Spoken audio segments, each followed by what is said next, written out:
Next to this incredible, typical junk heap, but it seems automotive related as close as we can get to it, is what looks like a somewhat maintained, except at the bottom end, of course, when it's a testing board for paint, is this minaret. I think it is. So I'm guessing that that area back in there is a mosque. There isn't much to intrigue on this walk to Sanganeri Gate through the deep smog, but this little hint of what might have once been. But look what they've converted it into. This is a little bit of Indian government humor. This is Statue Circle, probably from what once was, when it was first installed, a pretty dramatic looking piece, particularly surrounded by buildings that might have looked impressive. You can see by the upper portions eschewment that it is in the process of degrading. I don't know what this place is. I saw it through an open gate and it seemed alluring because of the greenery. It is of the past, but it's a fairly well-preserved one. Notice the pictures on the first and second floor. Could be a mid-range hotel for mostly Indians. But it speaks of the glory days.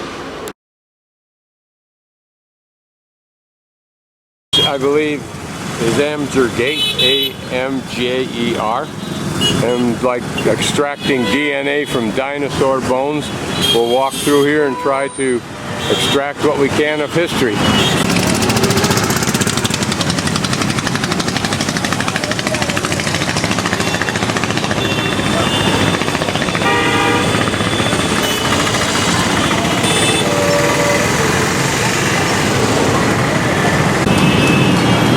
Here a small collection of buildings that might have had some connection with this gate, but here's a pretty minaret tower.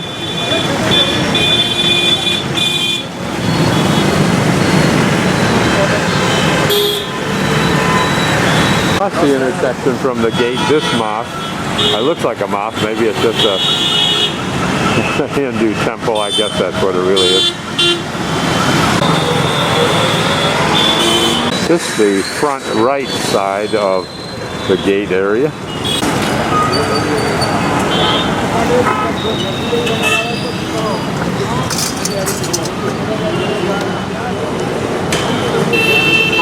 Notice at the top of the gate, above the gate, are not only the downward shooting ports, but those have doors on them, those rounded details that we've typically seen on forts.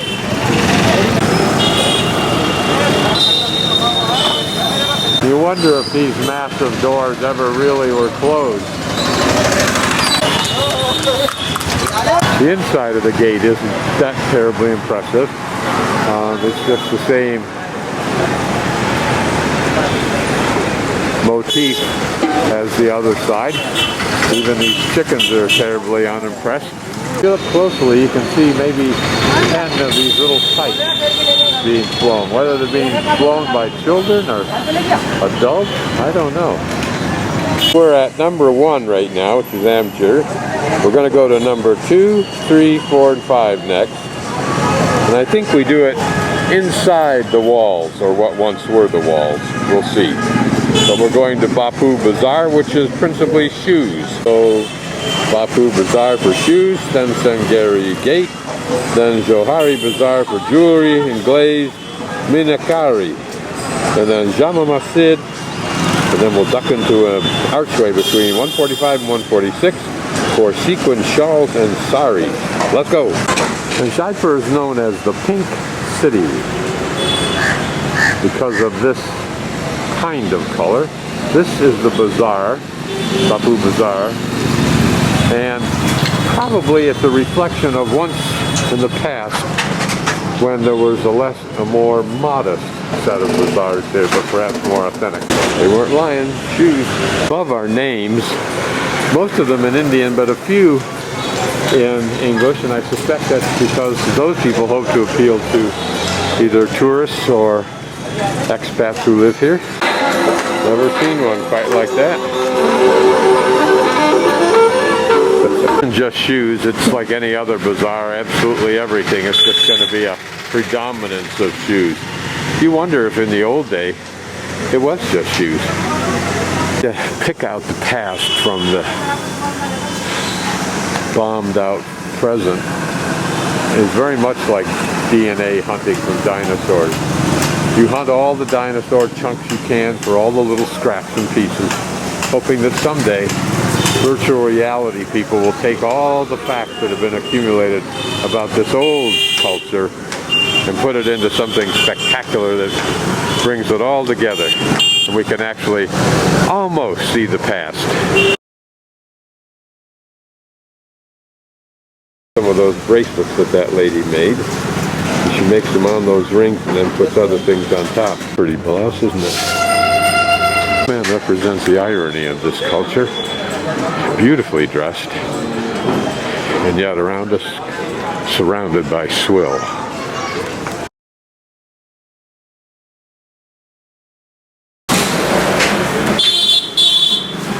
These are the poorest of the poor. Probably even poorer than the ones who live in the little tent slums that we see.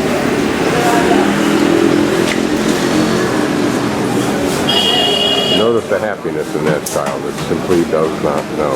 This is not Sanganeri Gate. It's just the next gate on the way to Sanganeri Gate down through what's called the huge Babu Bazar. I'm guessing we're either here or here, so we may not have found the main shoe place. That's a relief. Just walk from down there.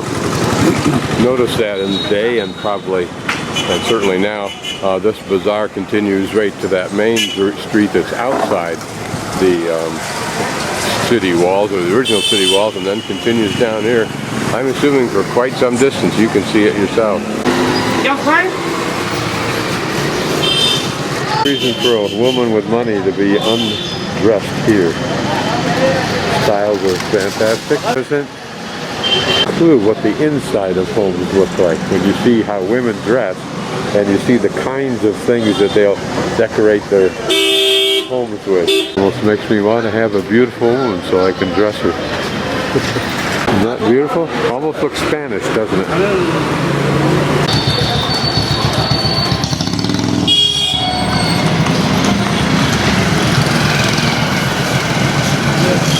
The opposite, towards the inside of the old city, shops go on and on and on. I'll walk down this way just because everything else is getting pretty normal. We'll see if we see something different this way. Well, the excitement ends really quickly here. A small shy shop. And this is what this market will live on, and India lives on. There's milk up there, and then he's got some sugar and some ginger and tea, or chai.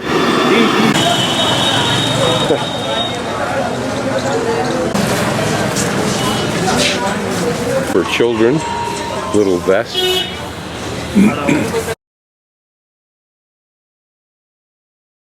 Our Sanganeri Gate, which looks very much like the other gate, except that it doesn't have some of the detail on that wall. It's filled into the panels, but here it looks almost identical. I'd have to look at both videos to see a difference.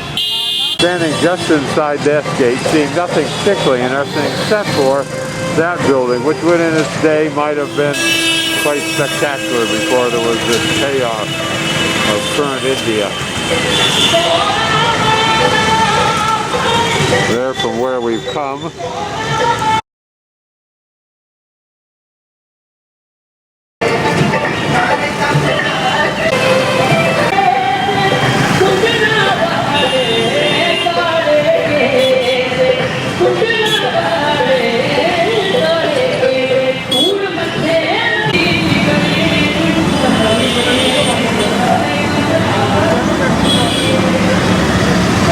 Different kinds of feet too than we do. Here, an entrance to a food market, so we'll wander in there. That's always fun.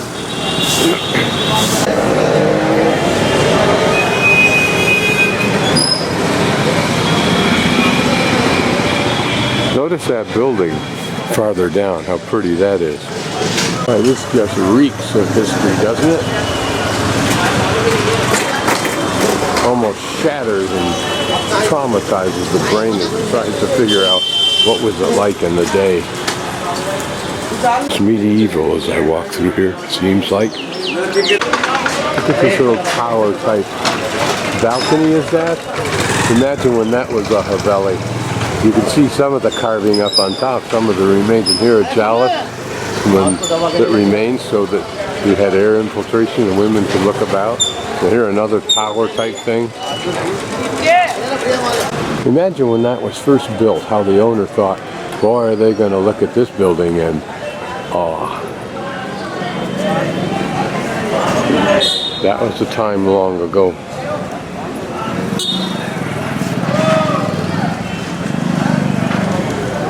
The other side, from inside the market, look at the elaborate second balcony.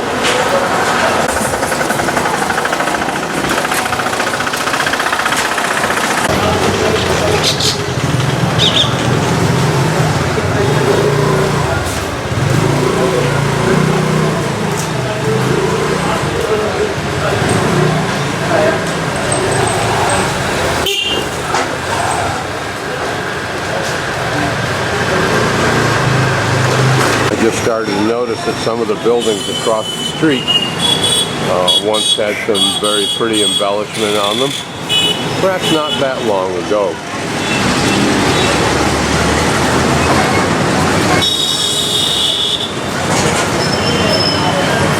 Here's a side street. Been a very pretty sari.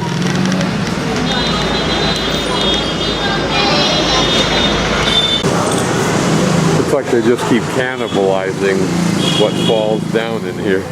I'm just going to do a 360 pan around this intersection. It's in the middle of the block, huge block, just so you can get an idea of how intense is the density of everything. Pigs, dogs, people, everything.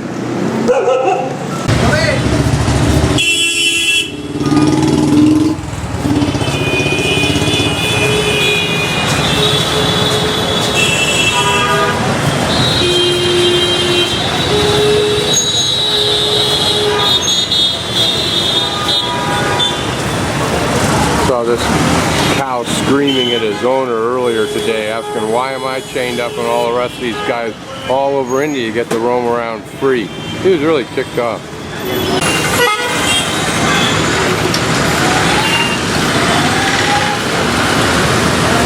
A little bit into the jewelry section, but still some beautiful saris.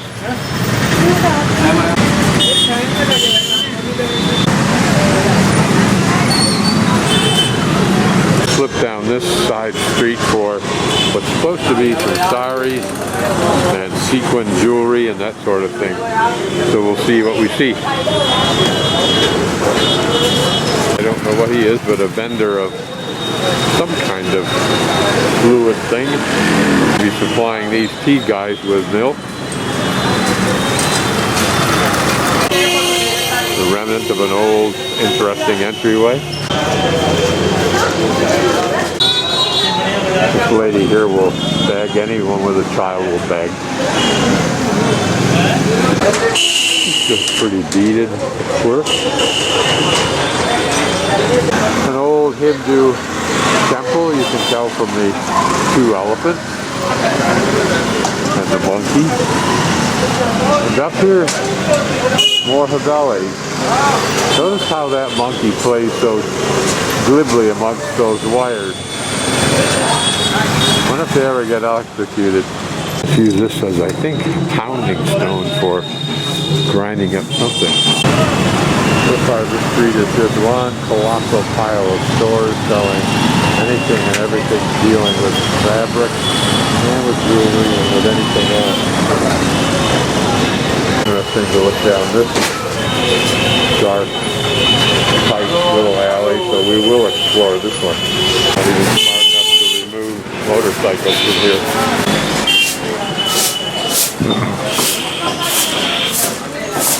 It's quiet in here.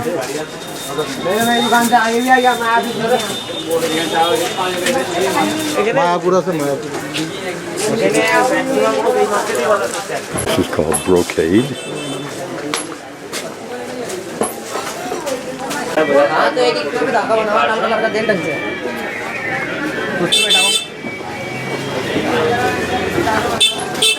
That you wallow in this mud and sludge in order to find beautiful, gorgeous clothing like this.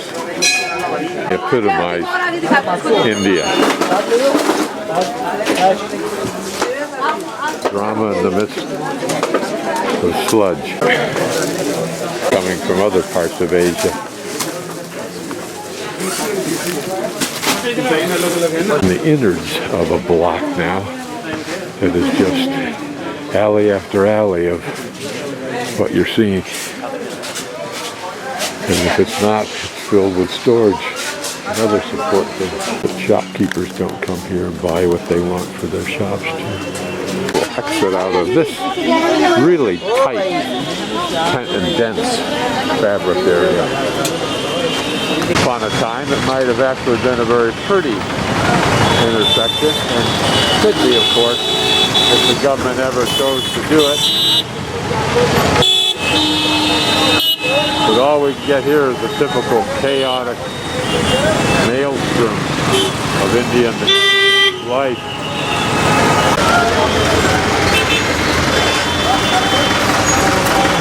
You can imagine if they cleaned this up, how dramatic it would look. But when it comes to survival and eating versus this will never happen. There's just rickshaw after rickshaw filled with huge bundles of the same. And this goes on. Entrepreneurship goes on. He wanted a selfie. He's got a selfie. And how does anybody benefit by me taking a video of them? Now we're on the opposite side of that intersection in the street I walked up. More of the grand buildings that once were here and filled a vision, and now they're just here. We'll get a closer, better look at this one. I'll walk over to the other side. Quite well done even in this stage.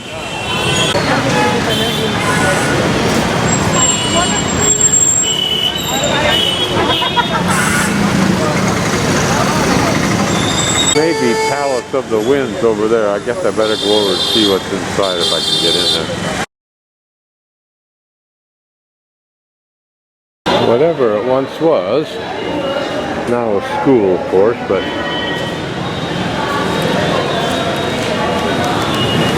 as I've often said, the building is totally unimportant, I think, when it comes to schools, except for the science part of it, where you need the facility. Should be Babu Bazar. Now we'll go across the street to Jaipur Bazaar. I don't know if this is the outside of the city palace or Jantar Mantar, whatever that is.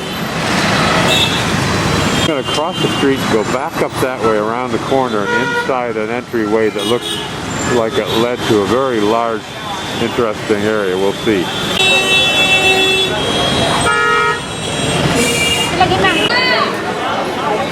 Some kind of answer.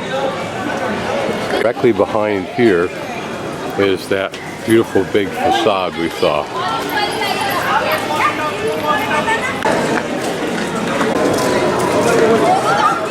The ticket window, and it may not be worth it. Jantar Mantar and City Palace are this way.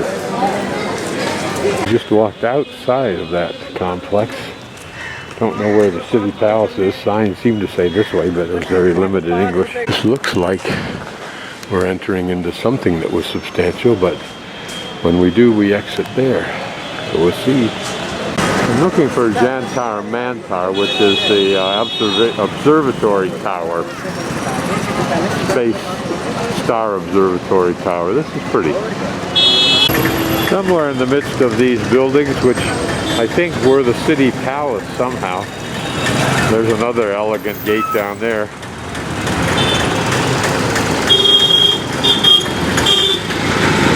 Up there somewhere is where that beautiful facade was.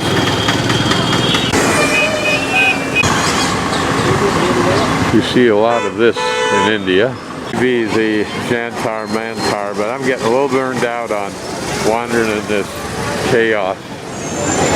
I'm going to shine this on to a huge crowd, which means when you get into the tower, if you get into the tower, it'll be absolutely jammed.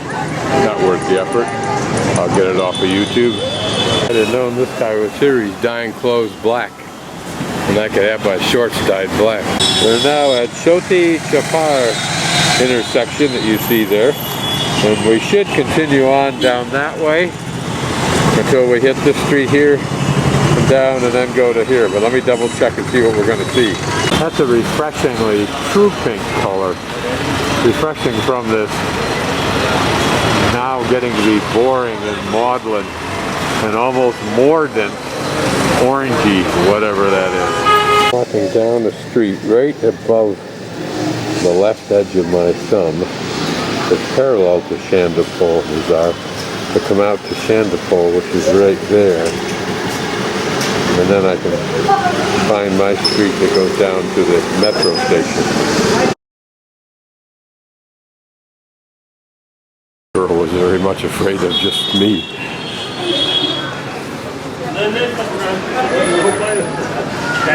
This narrow street, I'm finding a few shops that sell the kind of ceramic statues related to Vishnu and all of its variations, or iterations, I should say.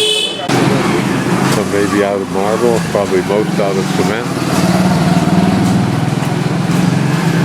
Probably an impressive display of this shop's work. Kind of thing that might have filled the niches of expensive homes and other structures.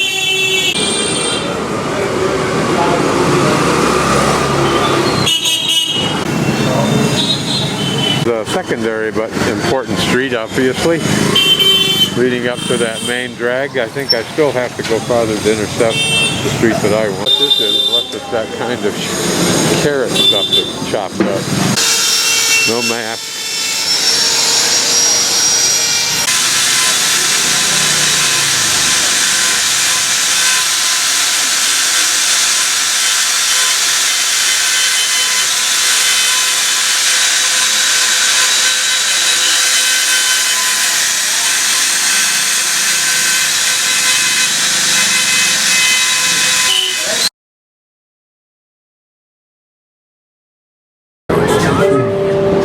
I don't know what this complex is right here, but I saw it on the way up. It looks large and pretty and well developed.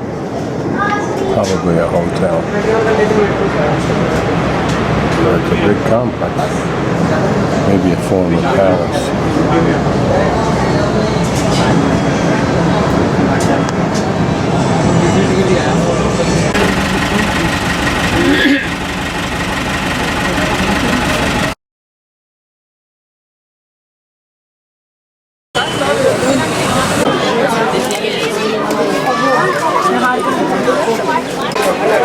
Amber or Amsur or Ashmer Fort, depending upon what you read and who you listen to, and perhaps how you hear. This area, useful in peacetime, I'm sure. Water feature had to be used partly for swimming, I would think.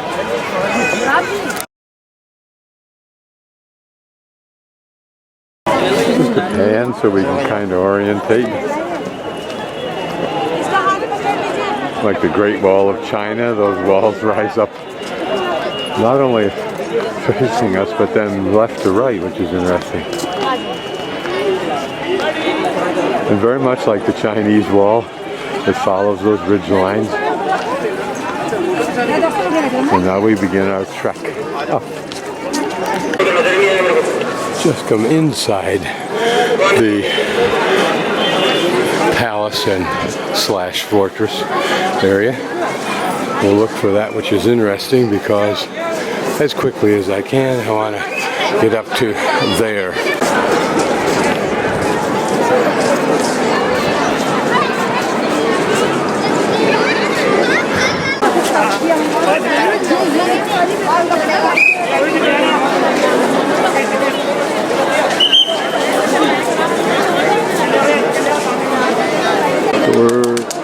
Apparently that was Jaleb chalk that you saw.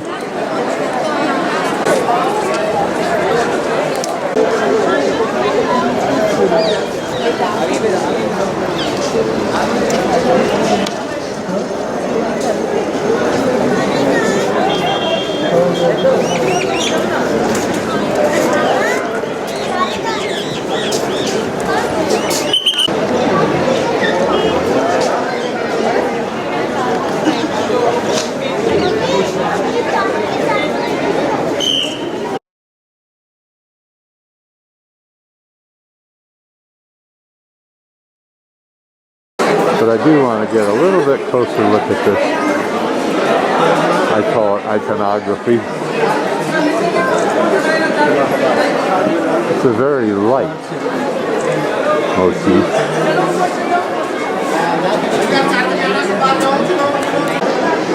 That's a pretty building. I guess I don't get to go in without a ticket. Take a close look at the top of those columns or capitals. Okay, I was hoping for something extraordinary, but there isn't anything extraordinary. Not compared to at least the Bundy fort, which had the black elephant. This will be our last view of this courtyard.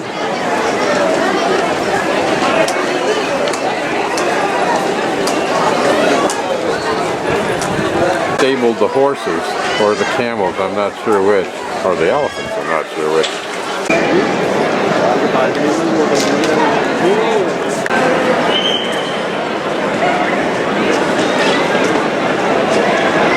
On the road now up to Jaipur Fort. I'm guessing this is the route maybe the elephants take, I'm not sure. I thought I'd pan from the lake. What's interesting is that beautiful gardens. There are 3 levels. You can see they're laid out even today quite nicely. We'll get down and take a closer look. First at that higher chunk, notice the water feature in the center, and I assume those are probably marble walkways so that the king and his court, when they wished, could amble about in their own private wilderness, if you will. Something that probably you can't find normally in this desert environment. And my bet is that at those corners there were little cupolas that were convenient for stopping for a little drink or something. Part of this probably was an orchard, and other parts of it raised vegetables that were for the fortress. Through that gate, as I look up, I'm trying to find what might have been of interest in the day. I don't know if those walls were painted with anything. It appears that they were just as we see them, a wash of some sort. Don't see any remains of carving, plaster carving or anything like that up above. It's a steep way up. Smart people use the road. You can guess which one I used. Just a cheap excuse to stop and take a fan of the area as I climb up to the top fort. Apparently you can take a go-kart up through here. I haven't seen one yet. On the ramparts again. The drawing of Amber Fort, Jaipur, or Jaipur Fort. That we came in here one, but can't be sure. At any rate, Jaipur Cannon is the big cannon. I think the largest cannon in the world is over here. Wonder if that includes Big Bertha in Germany. 9 is the water reservoir. 10 is the Jalab chalk where the military and King's Guard would present. 30 up here is the armory that I would like to see for making the cannon. It looks more interesting, so we'll go this way and see what we find.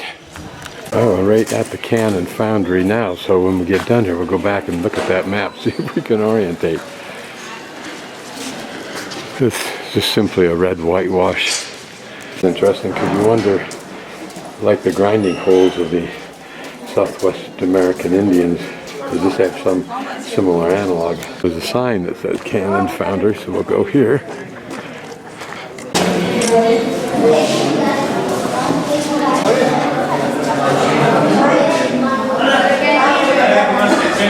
Interesting that these are molds for the cannons, and that once they broke out the cannon, or maybe even before, they mounted it somewhere here. Whether it was there somewhere, I don't think so, because there's no way for that shaft to move forward, but perhaps in this area here. It really is a large jig. I don't know how they powered it for drilling out the rifling, if you will, in the cannon, if in fact they got that far in technology to have rifling. Power source, probably oxen or horses, maybe camels. Very slow drilling process. Look like ovens, so I'm suspecting they are. Bottom firing port is very normal, although it should be flared on the inside here to give a wider field of fire. But this one's novel. It's the first time I've ever seen a kind of like a triple firing port, and it's not even symmetrical, so it may well be that, I don't know, that you know the weapons didn't fire across that lake. So I don't know why this is so curious. This one, even more radically different. There had to be some unique logic and field of fire on these. Okay. Good for India. Yes.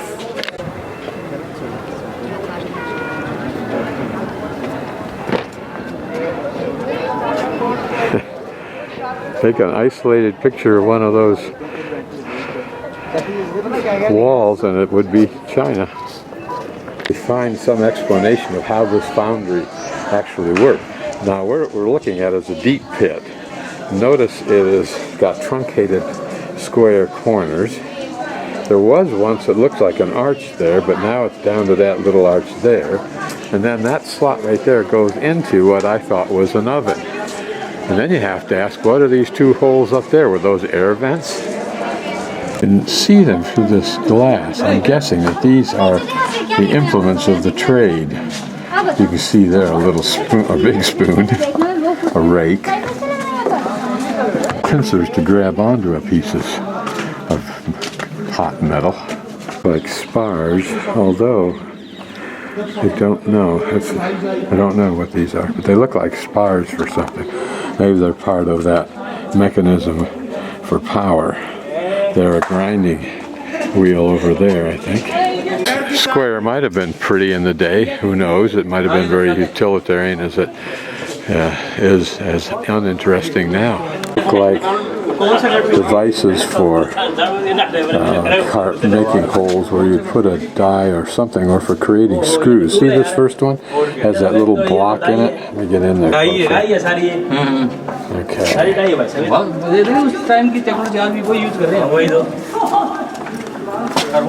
this for measurement, and also classic old-time drills and chisels.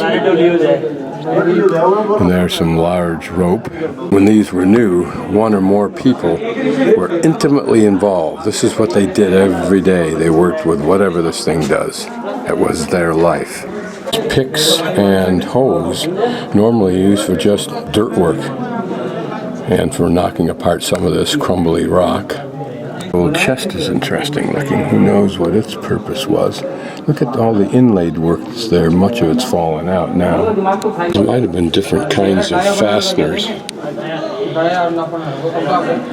as well as a device for connecting them that with a tiny square hole in it. Many of these are threaded, those bigger ones. Calipers for measuring dimensions. Right angle squares. Large tweezers. Interesting. And pincers for holding things. They just look like spears, and maybe that's exactly what they were. To be used on the fort walls against anyone trying to get over. This looks like couches and pillows and so forth. Nothing in English, so we don't really know.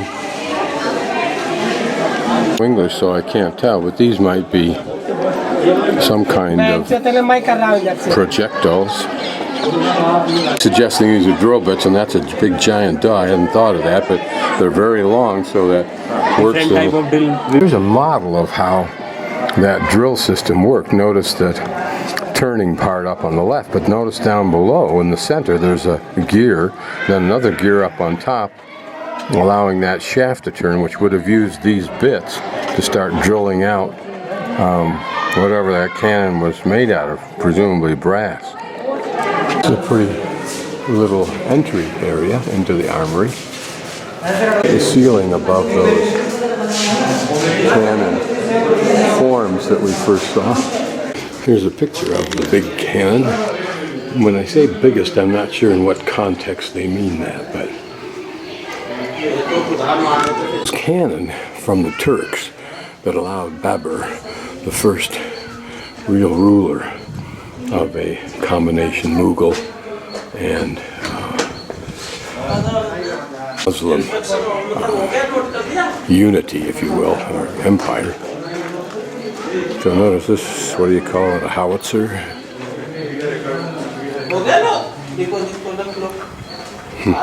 An old wood and metal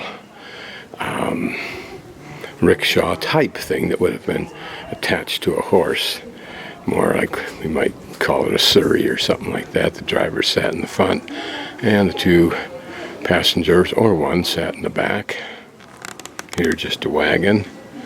And here it looks to be the same, but I can't tell by what's left. And what would have been the main courtyard of chalk of the palace, or fortress, or combination thereof. And then this entrance into another courtyard, I guess. But this is pretty, it's new, so who knows if it's original or not in design. Presumably made here. Subhat Niwas. I think that means either public or private audience building. Okay, so maybe not. That's what these various implements were for, or why they're here. That looks like a giant mixer. This looks like something you'd see in the American West for processing some kind of grain. Device that would have been carried by men, carrying a man. And these are probably storage pots, either water, something else. How similar they are to, I think, the Greek that we saw. The Chinese who used these for fighting fires. Enough to be a practice area for soldiers, and I'm just guessing. Enter the palace complex. Puppet theater, kitchen, dining hall, garden, triple entryway. Here we enter another huge courtyard. Notice the big tree that you find in all of these places everywhere I go. There's the Lodi tree that is a main element of most big temples, complexes. I'm guessing this is some kind of a temple or meeting room area. And the minimalist decor that we see is probably just recently added to make this slightly tantalizing, like that ironwork that was typical during the 1800s from Europe. You see this in markets all over the world from that time. Too bad that concept can't be accepted for India at large. Still another chalk or large courtyard area. Notice that there are the remains of graphics on the walls and some pretty columns, and they've done some simple painting up above. Some of the men may have met together and had something to eat and discussing whatever they were discussing. Still today when I order out from the hostel, I get a mix of several different things. Cool, sour, tangy, chili, and breads. This is the dining hall. The side was for men, and the left side would have been for women. Arrayed themselves in a single line looking towards the men or not, I don't know, but that's how they are here. Trays are lazy Susans. I don't think they are. These archways, these metal grills, I don't know if they were installed long after the fort was abandoned, but it reminds me of Kilroy was here icon.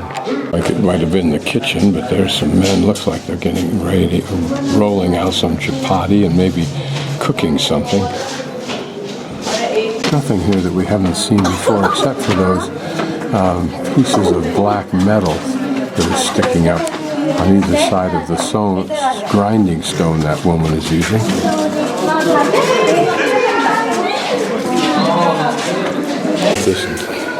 This raised platform area was. There's puppets for sale, but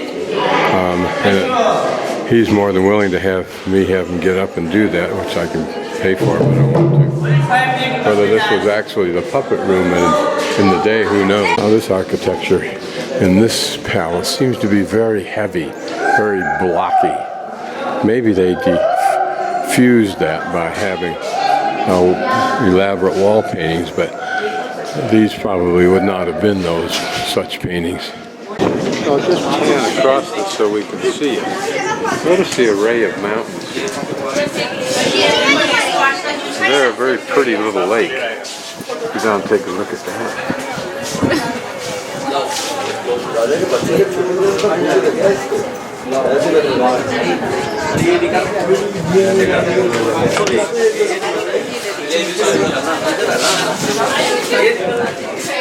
Profusion of walls coming out here, then this one of course, and then this one double walled right next to it. And notice there the walls have defense on both sides, the parapet for soldiers on both sides, and then an area where probably horses or wagons could be hauled also. And then of course one wall coming down all the way from there, and then across there you can see what looks like the remnants of wall.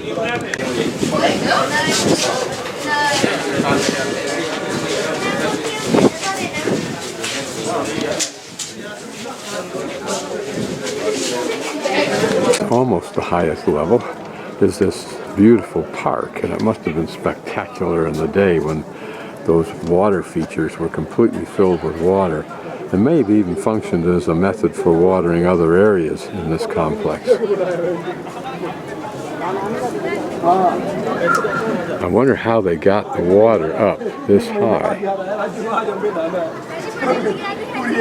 That first garden that we saw before climbing up to both forts and palaces, a very beautiful area it might have been. Royalty has its perks. There in the distance is Jaipur Fort.